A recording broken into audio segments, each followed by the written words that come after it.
तो मैंने कहा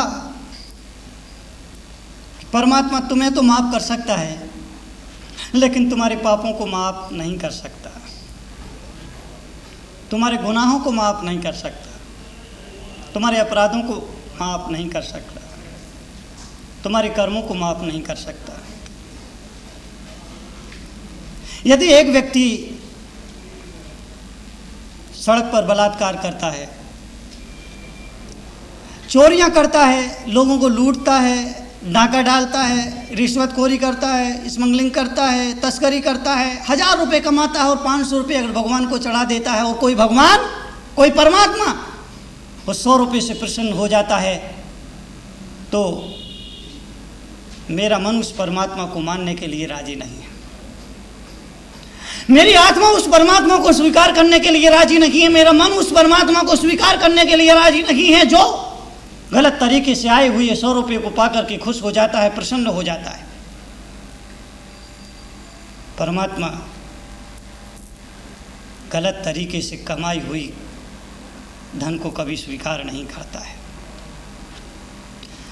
अगर कोई व्यक्ति गलत है, गलती करता है, पाप करता है, पापी हो जाता है, तो उसको दंड मिलना ही चाहिए। गलत आदमी को गलत का दंड मिलना ही चाहिए, और जो सही है उसे सही का फल मिलना चाहिए। इसलिए मैं लोगों से कहता हूं, इंसान हो इंसानियत से जियो, मनुष्य हो अपने में मनुष्यता पैदा करो। आदमी आदमी के काम ना आ सके तो उस आदमी का होना और ना होना क्या मतलब रखता है? अगर आदमी मंदिर में जाता है, 1000 रुपये का दान कर दिया करता है, 10,000 रुपये का दान कर दिया जाता है, कर दिया करता है, और अगर उस आदमी के पड़ोसी को अगर कैंसर का रोग हो जाया करता है और वो अपने इलाज के लिए अगर तुमसे 500 रुपये मांगता है और तुम 500 रुपये अगर उसकी सहायता के लिए नहीं देते हो, तो याद रखना परमात्मा तुम्हारे 10,000 रुपये भी स्वीकार नहीं करेगा। क्योंकि भगवान को तुम्हारे 10,000 रुपये की जरूरत नहीं है, मंदिर को तुम्हारे 10,000 रुपये की जरूरत नहीं है, ईश्वर को तुम्हारे 10,000 रुपये की जरूरत नहीं है, खुदा को तुम्हारे 10,000 रुपये की जरूरत नहीं है। अरे तुम्हारे रुपये की जरूरत है उस जरूरतमंद आदमी को जो कैंसर रोग से पीड़ित है लेकिन अपना उपचार नहीं करा सकता है, उसके पास व्यवस्था नहीं है, उसके पास साधन नहीं है, तो तुम्हारा फर्ज है इंसान होने के नाते, इंसानियत होने के नाते उसकी सेवा करो, उसे 500 रुपये की सहयोग राशि दो। अगर तुम्हारे पड़ोस में तुम्हारे पड़ोसी का बच्चा है, वो पढ़ना चाहता है लेकिन उसके पिता की हैसियत नहीं है कि वो अपने बेटे को पढ़ा लिखा सके, तो तुम्हारा क्या फर्ज बनता है? यही फर्ज बनता है कि मंदिर में जाकर के 10-10 थाली द्रव्य की चढ़ा दो? नहीं, यह फर्ज नहीं बनता है। तुम्हारा फर्ज बनता है कि अपने पड़ोसी के बच्चे को पढ़ाओ लिखाओ, उसे अपने पैरों पर खड़ा करो। अगर तुमने अपने पड़ोसी के बच्चों पर अपने पैरों पर खड़ा कर दिया, उसे जीवन जीने के लिए आपने जीविका का साधन जुटा दिया, तो समझ लेना कि आपने भगवान की पूजा कर ली, आपने भगवान की अर्चना कर ली, आपने भगवान के चरणों में भोग लगा दिया और आपकी भोग कबूल कर लिया गया है, आपके अर्घ को स्वीकार कर लिया गया है।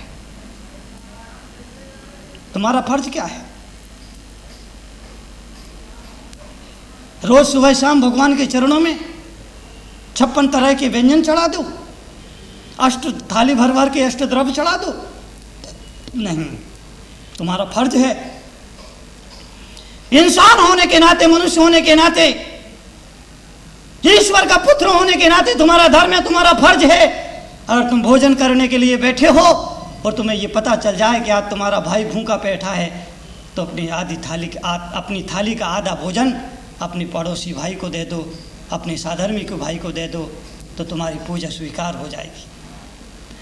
मंदिर में जाकर के आदमी 8-8, 10-10 द्रव्य भोजन चढ़ा दे, सामग्री चढ़ा दे, भोजन की सामग्री चढ़ा दे, वो महत्वपूर्ण नहीं हुआ करती है। अरे परमात्मा के चरणों में वो भावना महत्वपूर्ण होती है कि अगर आदमी भोजन करने के लिए बैठा हो और उसे ये पता चल जाए कि आज पड़ोसी के घर कुछ खाने को नहीं है और तुम्हारा पड़ोसी भूखा बैठा है, तो अपनी भोजन की थाली में आई हुई 4 रोटी में से 2 थाली उस पड़ोसी भाई को दे दो, उस साधर्मिक भाई को दे दो, तुम्हारी पूजा सार्थक हो जाएगी, तुम्हारा इंसान होना सार्थक हो जाएगा। इंसानियत के मंदिर को बरकरार रखो, मनुष्यता के मंदिर को बरकरार रखो। मैं लोगों से कहता हूं, कभी कोई मंदिर टूट जाए तो ज़्यादा चीखना चिल्लाना नहीं, कोई मस्जिद टूट जाए तो ज़्यादा शोर शराबा नहीं करना।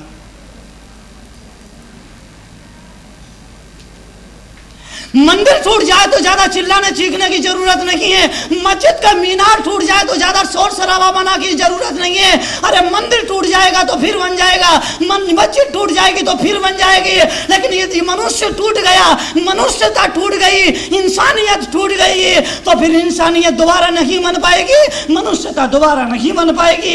इसलिए मंदिर मस्जिद टूट जाए तो चिंता नहीं करना, लेकिन इंसानियत को नहीं गिरने देना, मनुष्यता को नहीं टूटने देना। मनुष्यता टूट जाती है तो मंदिर और मस्जिद का होना फिर कोई मायने नहीं रखता है। इसलिए मैं लोगों से कहता हूँ, इंसानियत सबसे बड़ा मंदिर है, मनुष्यता सबसे बड़ा मंदिर है। वो मंदिर जब तक जिंदा है तो धर्म जिंदा है, संस्कृति की जिंदा है, हमारी आदर्श जिंदा है, हमारे मूल्य जिंदा है।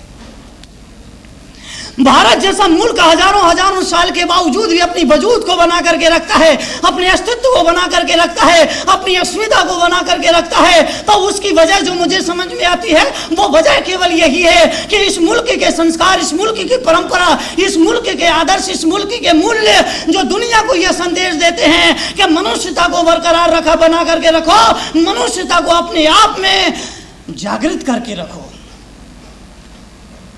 आदमी के काम आए, यही इंसानियत है, यही मनुष्यता है, यही मानवता है। मंदिर में जाओ तो दुनियादारी बाहर ही छोड़ जाओ। मंदिर में प्रवेश करते ही जैसे जूता और चप्पल मंदिर के दरवाजे पर उतार दिया करते हो, ठीक इसी तरह से संसारिकताओं को भी दरवाजे पर रख दीजिए, सांसारिक विलास भोसों को भी, संसार के कर्मों को भी वहां दरवाजे पर रख दीजिए, अपने अहंकार को भी दरवाजे पर रख दीजिए, अपने काम, क्रोध, लोभ, मद, मोह को भी दरवाजे पर रख दीजिए। संसार के विकल्प, संसार की वार्ताओं को, संसार के क्रियाकलापों को मंदिर में ले जाकर के मत जाइए, ख्याली होकर के जाइए। कुछ लोग मंदिरों में जाकर के एक दूसरे की आलोचना किया करते हैं, एक दूसरे की बुराई करते हैं, एक दूसरे की टीका टिप्पणी किया करते हैं। ये आदत ठीक नहीं है।